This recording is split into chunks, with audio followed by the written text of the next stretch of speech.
only anger kept me going. I can't tell reality from dream anymore, but it seems I have an imaginary editor to help me. She's an old woman in a funeral dress. I call her Barbara Jagger. She's very strict. I'm writing faster and faster. My manuscript is being heavily revised. The edits are getting very aggressive, and each day there's less of me and more of her. I hate it, but I know she's right. She promises me I can save Alice this way. She knows more of this than I do. About the complex incantation I'm attempting. About this place. She's worked with another writer under similar circumstances, Thomas Zane. The genre of the story seems to be shifting. It's turning into a horror story. I'm getting close. I can feel it. Rose took a day from me. I had less than 12 hours left to meet the kidnapper. All I could do was get Barry into the car, work something out once I got on the road. Welcome to the Oh Dear Diner. What can I get you today? Coffee? I couldn't work up much hate for Rose. Something had used her to get to me and left its mark. My gun and flashlight were gone. I'd have to find a way to get Barry into the car as quickly as possible. There was no time to waste.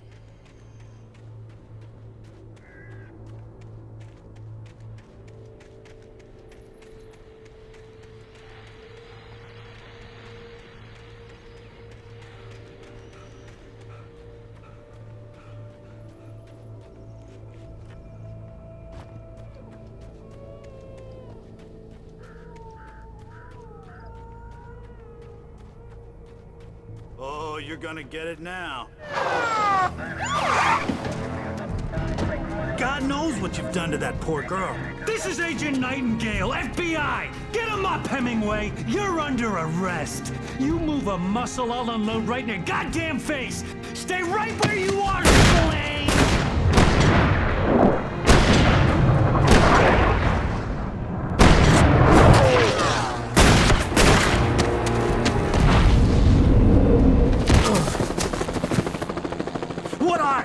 I'm standing right here, you goddamn maniac!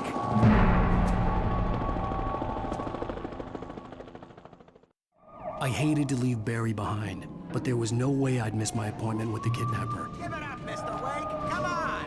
Take it easy! Get after him! Don't let him get away!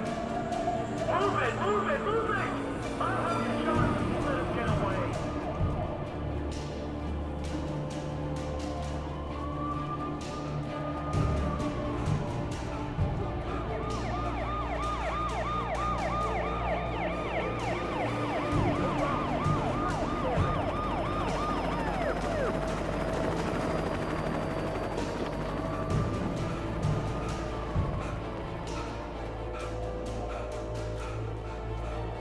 There he is!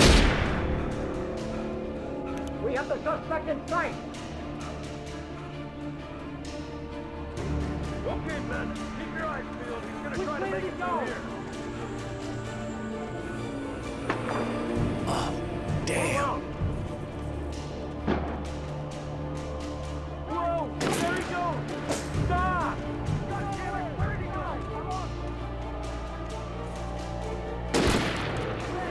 Where is he?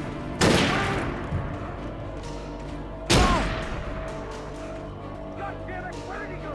Look away! Keep an eye out!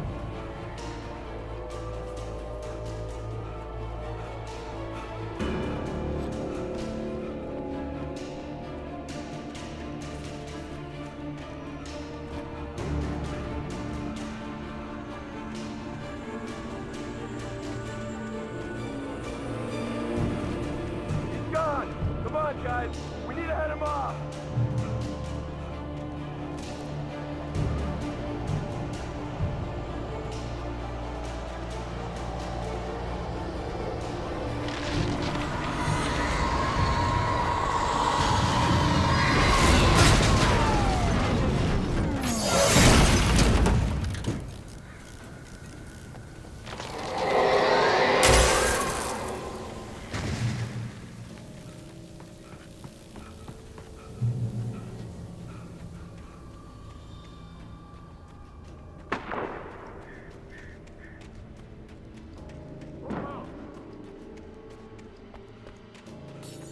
the area.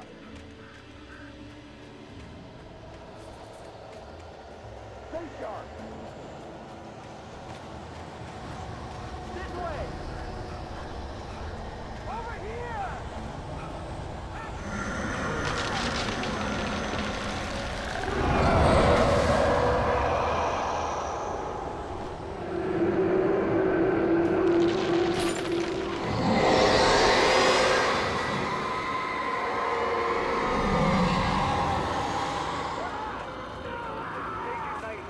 I've lost contact with most of the men you assigned to me. It's way too late. This horror was everywhere I went, circling me. The cops didn't stand a chance. They were after a writer, not a monster.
This is James. Mulligan, Thornton, come in. Over. Thornton here. James, we got both Wheeler and Rose in custody. They didn't put up a fight or anything. Why, they were... Hey, Mulligan, what are you doing? Come on! Sit down and give me that. James, Mulligan here. Over. Go ahead, Mulligan. Over. We got Wheeler and Rose here. Wheeler's drunk or hopped up on something. Speaking of which, that Fed had a pretty distinctive whiff of Otis Scotch about him, you know what I mean. Over. I don't have anything on that, Deputy Mulligan. Over. Well, whatever. Anyway, Rose is just being plain weird here. You better get Doc in and take a look at both. Over. Gotcha. You better get them here quickly. The, Fed's gonna want to interview Wheeler. Over. Oh, yeah, I'll bet he does. Looks like they have a lot in common. Mulligan out.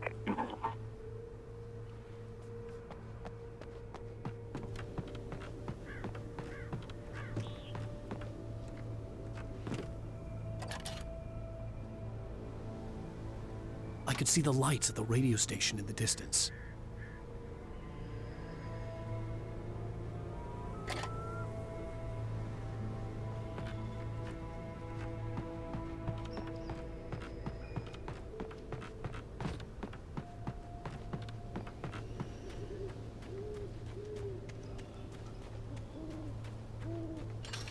I imagined that the broadcast tower in the distance was part of the local radio station. Maine seemed like a decent guy. Perhaps he could give me directions to the coal mine.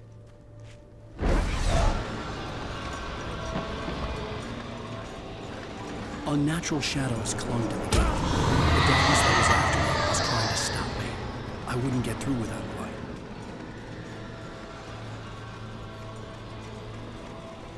There was no power to the searchlight.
It took me a moment to recognize the flashbang grenades.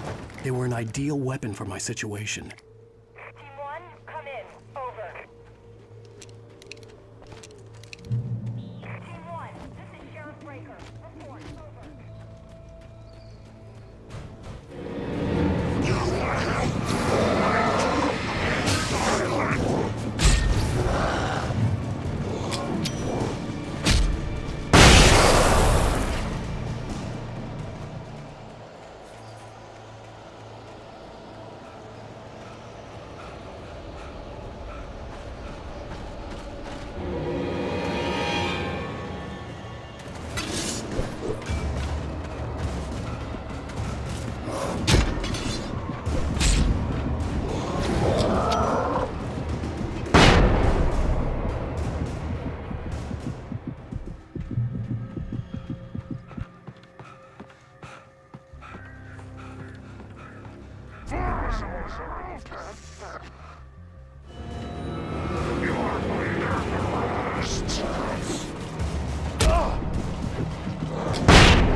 I hope Maine could lend me a car to get to the coal mine. It's Lorna Miles. Hello, Lorna. What do you have for us?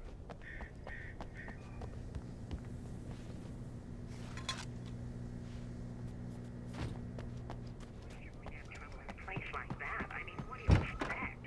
The sheriff should be helping us normal citizens instead of wasting resources on those people. Well, Let the trash sort themselves out. I'm sorry, but my granddaddy settled in Bright Falls in 1911. well, thank you very much for that compassionate viewpoint, Lorna.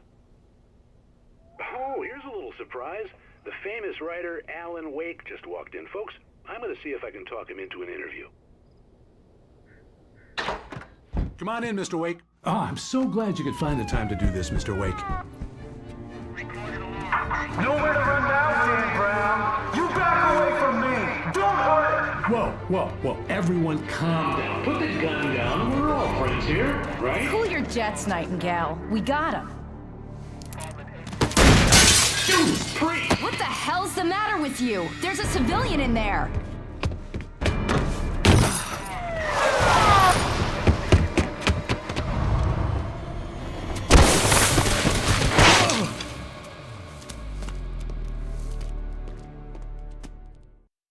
I'll get you yet, even if it kills me. You hear me?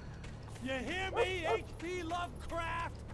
I had fallen off so many cliffs it was ridiculous. That's what you get for naming a book The Sudden Stop. It was probably good I hadn't had the chance to tell Maine where I was going. I'd have to lose the cops and find my own way to the mine.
was no sensible reason for the power company workers to be here. It was almost as if they'd been left for someone like themselves.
Hello? The most stubborn man I've ever met. Alice? Alice? Alan. Alan. I'm so afraid. Keeps me in the dark. Please help me. I look at you, Alan, and it's not you. Something else. Looking out from behind your eyes. Alice, I'm here. I'm so alone here. It's all gonna go to hell. You need to be careful. Cooperate. The connection had been terrible, but that wasn't the only thing that hadn't been right with the call. She sounded wrong somehow. But she had called me. I could see a railway bridge up ahead, and a warehouse of some sort on the opposite shore. I hoped I could find a car from there.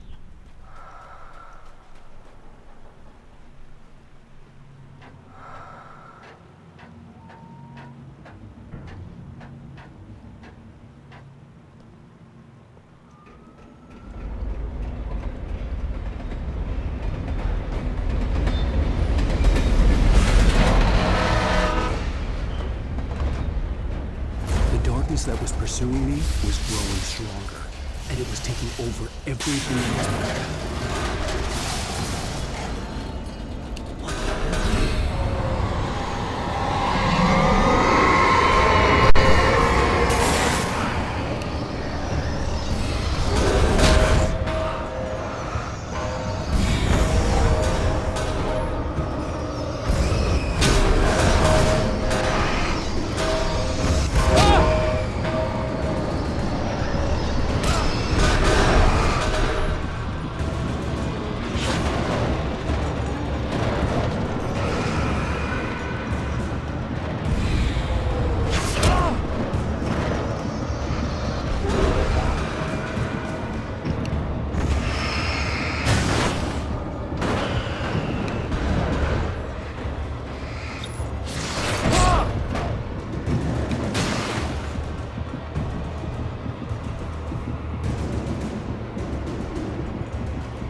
As a teenager, just starting to get interested in writing, Stephen King had been a source of inspiration to me. I thought about all the inanimate objects that had come to life in his books. No one is safe in a good horror story, certainly not the protagonist. That's what makes them fun. This was anything but. The darkness could possess anything, and it was getting closer.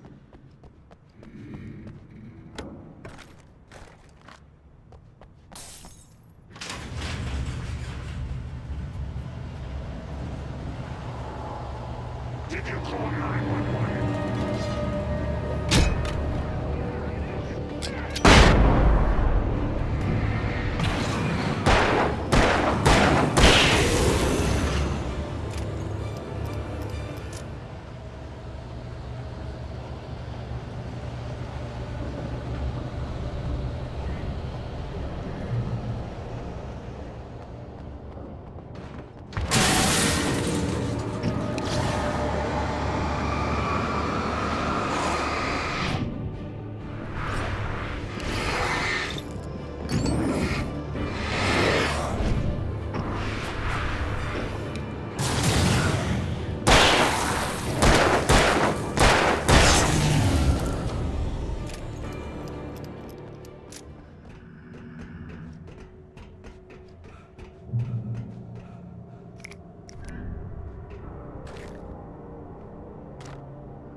We take the facts of our existence for granted, unaware that they are merely a thin veneer of desperate self-delusion, covering a vast cosmos of madness and horror.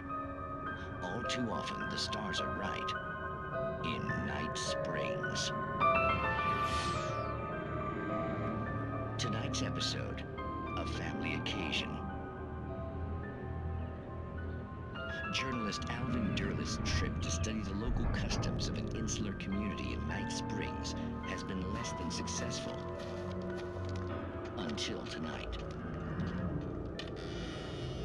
Well, I'm glad you changed your minds about this. Ancient customs, local mythology. My editor loves this kind of stuff. Well, Mr. Derleth, we don't want to feel like we're on exhibition.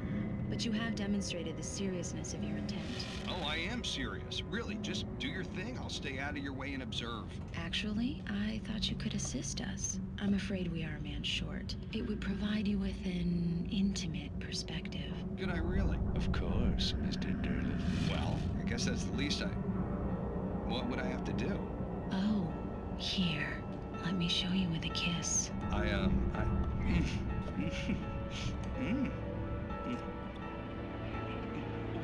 What did you...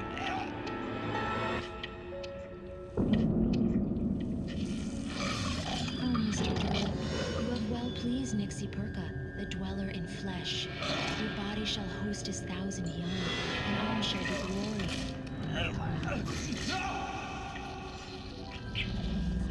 Shh, darling, be calm. Shh. Alvin Derleth learned a harsh lesson. If you go looking for mythology, it may come looking for you. And such quests always bear fruit. In Night Springs.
never been this glad to see the sunrise. I had a couple of hours to get to the coal mine.